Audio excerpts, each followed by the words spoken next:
We vervolgen met de klas die Joel gaf op 27 april 1957, pound 5 van de 1957 London Class, getiteld Spoor 1, Transition from Humanhood. Every Christ at some time or other has been buried in the tomb of humanness. Every single one. And no one knew, no one of the spiritual saints or seers of the world knew that they were to become.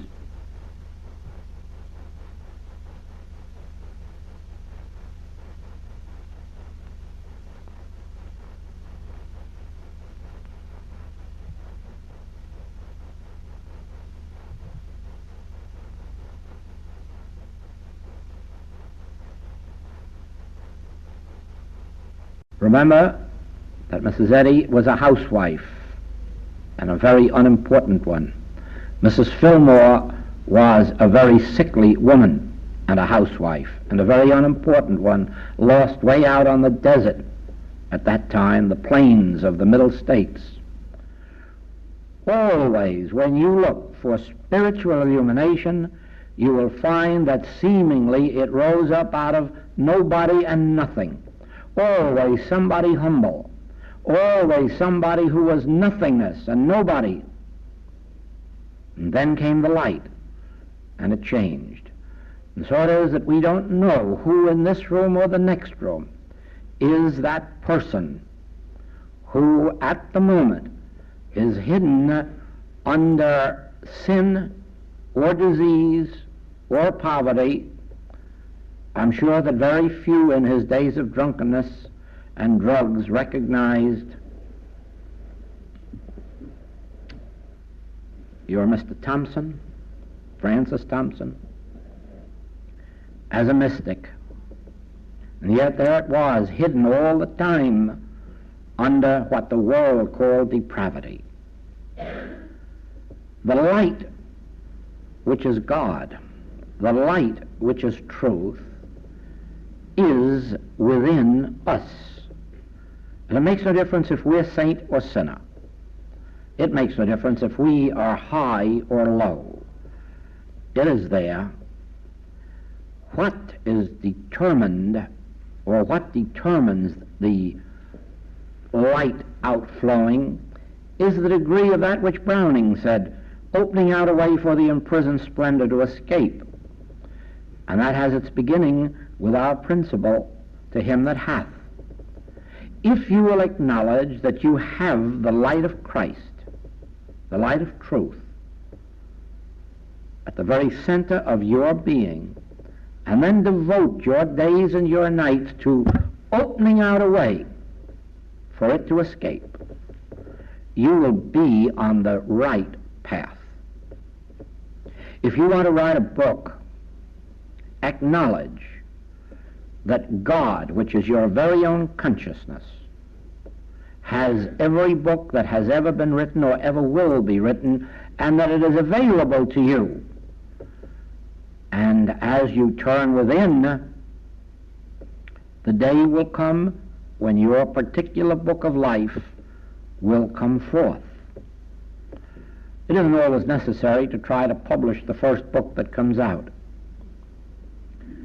But it is necessary to keep turning within in the realization there isn't a one of us that hasn't a book of life within ourselves, and a book of life that would benefit somebody, not merely give them joy, but give them benefit and help them on in their struggle. But your book must reveal that the kingdom of God is within you, and that it's you that must struggle with yourself, not to acquire light from somebody else's lantern, but using all the available helps that other saints and seers and sages have left for you. Remember that they are only for guides and for inspiration. You yourself must let your original word come from within your being. And so it comes when we come to the subject of spiritual healing. Now, we have had these sessions on knowing the specific truth. But if you will remember, or listen again to these tapes, you will hear that I said that these are not the words that you actually should use in your healing work. They are the words that came to me. When you are called upon to heal yourself or another, I of my own self can do nothing. I of my own self do not know how to pray. Therefore, Father, I turn to you. And you will find that the necessary treatment will come forth from within yourself. It may be a passage of Scripture that you know. It may be something from the metaphysical writings with which you're acquainted, or it may be something that has never before been heard on earth or written on earth. The main point is this: never approach healing work as if something that you know or something that I taught you was of any avail, because I tell you in advance, it isn't. Knowing the letter of truth is knowing the principles of life. But when you sit down to a specific case, you need a specific truth to come through. And as you learn to sit and listen, it will come through.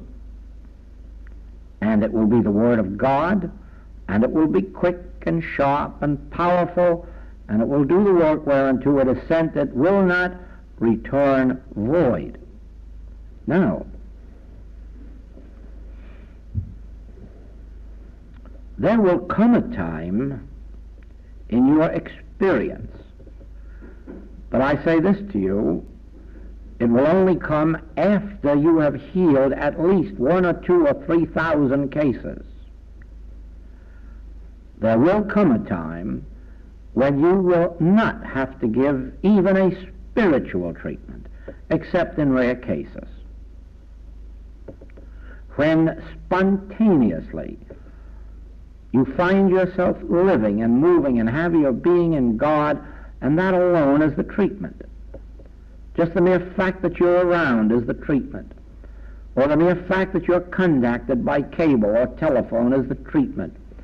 You will have hundreds of cases where letters will be sent to you, cables will be sent to you, and the healing took place long before you received them.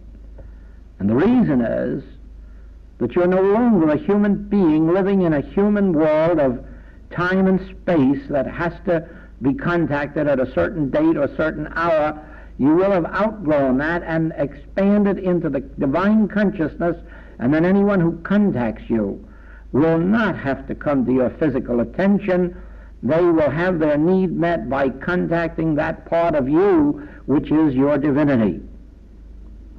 But I say to you, that happens only to those of expanded spiritual consciousness, those who have demonstrated that consciousness by countless healings. In the beginning, I will tell you this little history, that in my first year of practice, a case came to me of tuberculosis, and it was my first case.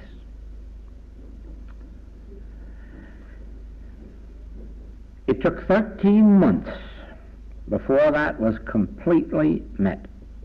And in those 13 months, I wrote, the patient was at a distance, I wrote that patient every single day of the week, 7 days a week, letters of anywhere from 2 to 20 pages. And believe me, those letters were not written for her, but for me. I was expounding and stating truth as it came to me. I was assuring and reassuring myself in those letters more than I was teaching. 13 months. Ah, yes.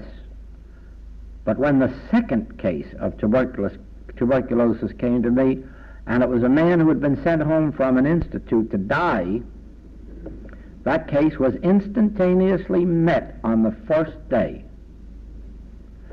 Now this is 27 years ago, and in 27 years I've lost only one case of tuberculosis. Only one in 27 years.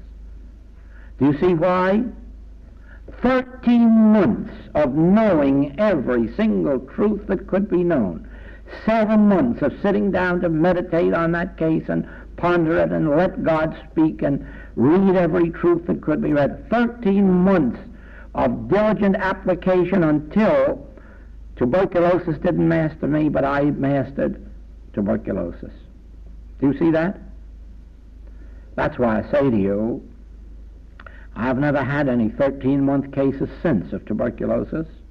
They just seem to almost evaporate with a smile. They go quickly. Now, it has been much the same with other things. I have worked with supply for years, and then all of a sudden caught the vision of it, and then found that those who come to me adjust themselves to a higher sense of supply quickly and without prolonged treatments and so forth. Why? Because the principle is so clearly established in my consciousness, to him that hath shall be given. Only begin to break what you have and to share. Only begin to pour that few drops of oil. That's the principle, and it's so clearly established that it breaks the mesmerism for those who come. So it is. Work with the correct letter of truth. Work with it. If you have to work a year on a case, work. If you have to work 7 days a week, 7 days a week. If you have to give 3 treatments a day or 5, do it. But by the time you've broken that case, you have broken that particular type of case forever and for all those who come to you.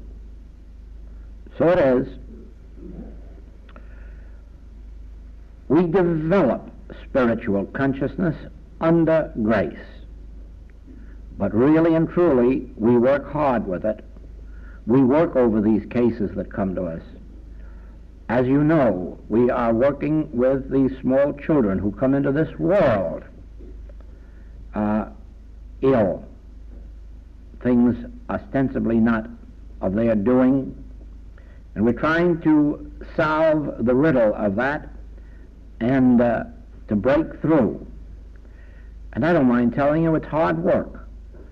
First place, I worked alone for several years with very, very mediocre success.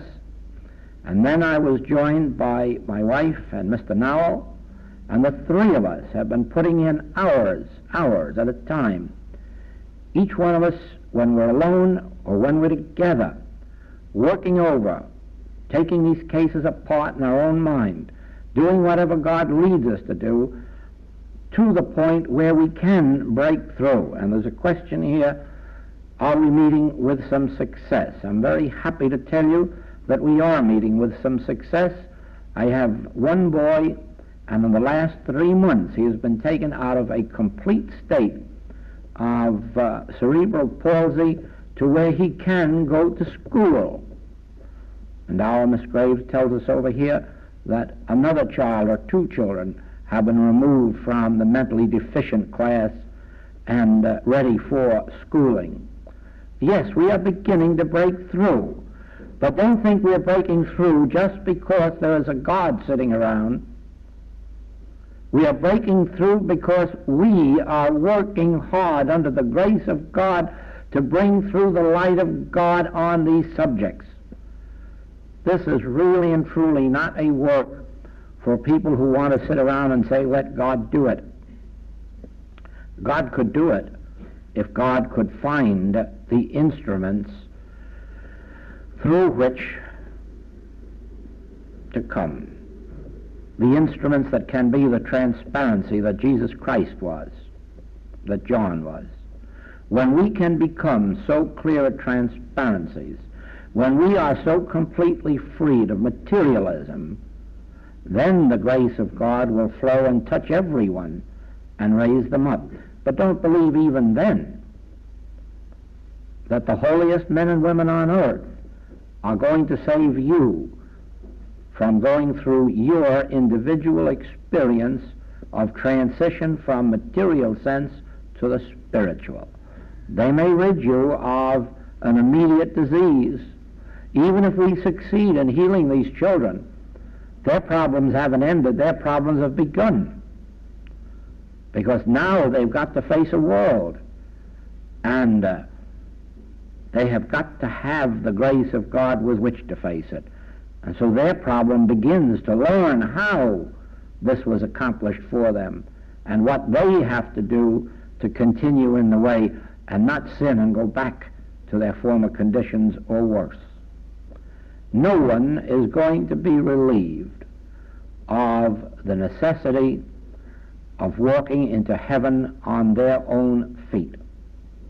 Regardless of the help you get, physically, mentally, morally, or financially, in the end it is your individual consciousness which must overcome the world for you. We are praying, and some of you already know this, we have small groups praying around the clock. That means that there is no single hour of the day or night when some infinite way group somewhere isn't praying on the matter of world government and world peace. But don't think that that little group is going to prevent the rest of the world opening themselves up to spiritual consciousness. Oh no, the result of our prayers is not going to be relieve them of their responsibility, but to make them aware of the responsibility that is theirs. Our work won't set anyone free of the necessity of praying, but our work will open consciousness to the greater need of prayer, the greater power of prayer, and, in some degree, the proper way to pray. Would you please tell us how we can help the animal world so as to free them from the terrible injustices which seem to be imposed on most of them? And so I'll answer two questions at once there. You might as well make up your mind to it. The animals are the victims of human consciousness. So there is no way to help the animals except improve human consciousness. And human consciousness is improved by prayer. Now, there are two ways of contributing to the help that can be given to the animal world. One is to engage in some human activity that is intended to help, some humane activity. And the other is to spiritually pray.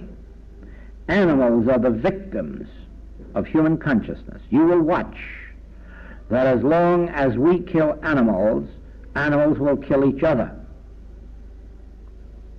When we cease killing animals, there will be no longer any killer consciousness in the animals, and the lion will lie down with the lamb, and the lamb will lie down with the lion. Do you not see that? How can you expect animals to be free of that consciousness while we are still at the stage of legalizing killing ourselves? How can we do that? How can we do that while we believe that there's some benefit to be gained by killing our neighbor across the border? How can we stop the animals from being a victim of that same?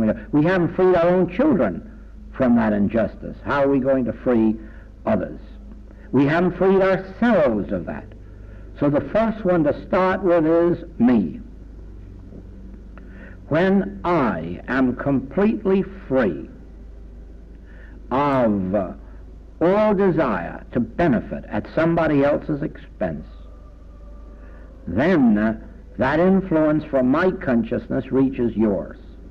When you rise in consciousness to where you no longer believe that you can or that you want to benefit by somebody else's destruction, then your influence will spread even to the animals in your household. Again, I tell you, I have witnessed in my practice over and over and over that dogs and cats, the once chased birds, no longer chase them. And usually one treatment suffices to cure them. Just one.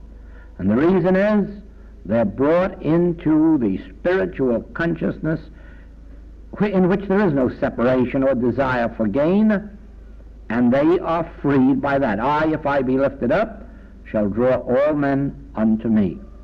It is possible to heal cats and dogs of the desire to chase birds, and I have seen it all through my practice. So it is, when we ourselves are lifted up above where we believe that war benefits somebody, then we are able to free others.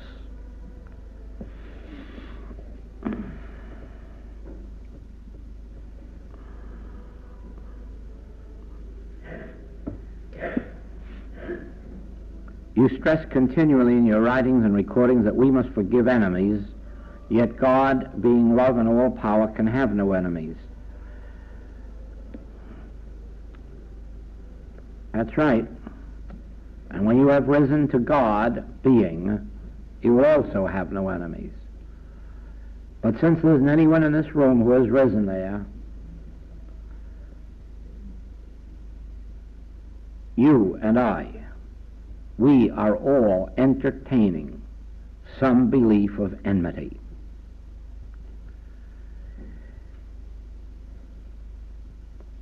It may be nothing more or less than enmity with a mosquito. But that's enmity, because as you well know, it usually results in the death of the mosquito. There isn't anyone on our plane of existence who isn't entertaining a sense of enmity somewhere. And as long as we are entertaining a sense of enmity, we have to overcome that sense within ourselves. God has nothing to do with it. God doesn't enter the picture at all. God is perfectly all right. God is infinite divine consciousness and is too pure to behold iniquity. What's that got to do with you or me? Why do you think we're in this room? Because to some extent we all believe in sin, disease, or death, and we're here trying to find a way out of that dilemma. Every single one of us, in some degree, is entertaining the belief in or fear of sin, disease, death, lack, limitation, or war. And there's no use sitting around saying that God knows nothing about it. We do. And that's why we are here. And we are here because we entertain a false death, lack, limitation, or war. And there's no use sitting around saying that God knows nothing about it. We do. And that's why we are here. And we are here because we entertain a false sense of God and of man. And we are here to have that sense corrected. Indeed, it is true. God is pure being, too pure to behold iniquity. And we are here for the one express purpose of attaining God realization. And when we have it, we will have no enemies to forgive. But do you think that I believe for a moment that any one of us is reading the daily papers or hearing the radio and not feeling some degree of animosity, whether it's toward Russia or whether it's toward Egypt or whether it's toward Israel or wherever it may be? Do you think there's one of us that has become so pure that somewhere or other we're not entertaining some thought of how we would like to see it come out? God isn't. God is too pure to behold iniquity. And in God consciousness it isn't even taking place. To God we are all one. But just remember this, that you and I are growing to that perfect measure of manhood in Christ Jesus. In our spiritual selfhood we are that. But in attainment, we are not that. In development, we are not that. But at least we who are on the spiritual, metaphysical path, we know the goal. We're probably the only ones on earth who know it. We know the goal. The goal is the attainment of our Christhood. The goal is the attainment of the realization that now are we the sons of God. That is our true estate now.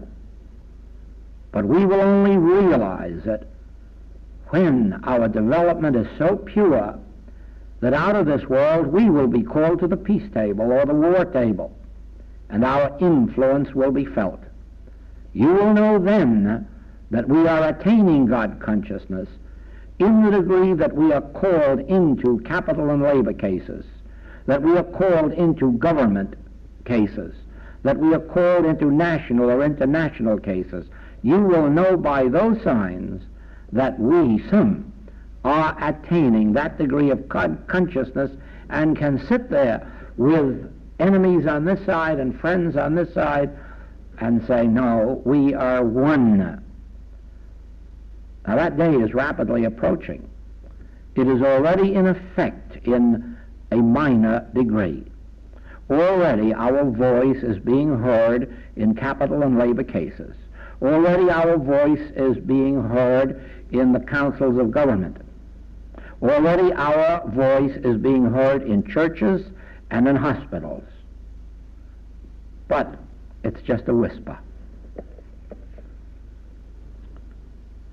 Will you please define exactly what you mean by the words correct letter of truth? Yes. What I've been saying to you today, you cannot in one breath say that God is all power and then in the next breath say, I wish I knew some truth to remove this error. Now there are people trying to work with 2 or 4 or 8 different metaphysical teachings. And in one breath they're saying God is love and God is all in all, and then in the next breath they're sitting down to do protective work from the devil or mortal mind. There are people who are working with a spiritual truth such as the infinite way, and then in the next breath saying, oh, but there's a mental cause for a physical disease. But you see, that's not what I mean by correct letter of truth. When I say correct letter of truth, I mean this. If you are on the material plane of consciousness, then the correct letter of truth is the best doctor or the best surgeon or the best something or other that you can get. If you are on the mental level of truth, then find the very best practitioner who knows all about mental cause and physical effect and work with that one on that level. Don't go around, though, and find one that's working on one page on that level, on another page on another level, and sometimes on the same page having both levels. Find the one that sticks to mental causation, and you have the correct letter of mental truth. But when you come to spiritual truth, your correct letter of truth is the way you are finding it in the Infinite Way writings, based on God as the essence, presence, power, law unto all effect, and standing on that in spite of appearances, giving no power to effect, whether it's a mental cause or a physical cause. So on each level there is a correct letter of truth, and on each one you find that which suits your particular thing. If you are dealing with spiritual wisdom that embraces the subject of spiritual healing, you can find the correct letter of truth in the message of the Infinite Way. If you are looking for a mental teaching, there is one that sticks very, very closely to mental causation and never deviates from it. And I'm sure that on the material level, you can also find the right surgeon and the right doctor who knows exactly what's right in accord with the material knowledge. And that's what I mean by the correct letter of truth.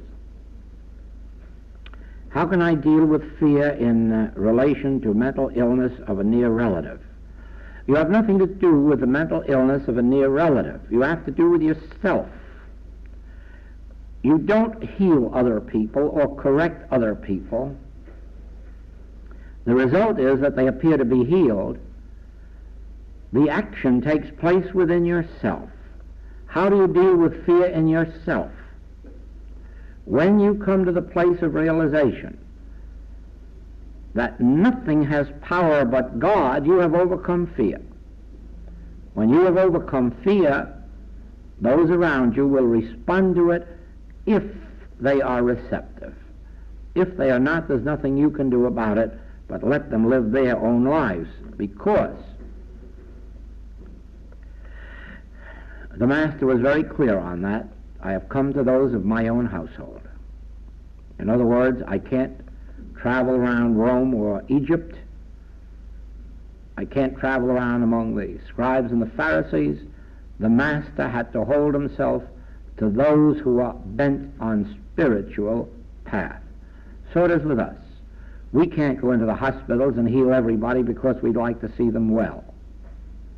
We can't even heal our own relatives just because we'd like to see them well. What we can do is study, learn, rise in spiritual consciousness until we've overcome our own fears, and we will then find that we've healed most of them. But those that we haven't will have to go their own way. Can taking Holy Communion help? Well, I'm not in a position to say yes or no. I can only say anything helps in which you can have faith. And the question is, what do you mean by help? I know nothing of any religious rites, ceremonies, creeds, or forms because I've never been through any of them. I've never had the benefit of any of them, if there is a benefit in them. And so I can give you no answer except that the Master said, in accordance with thy faith, so be it unto you.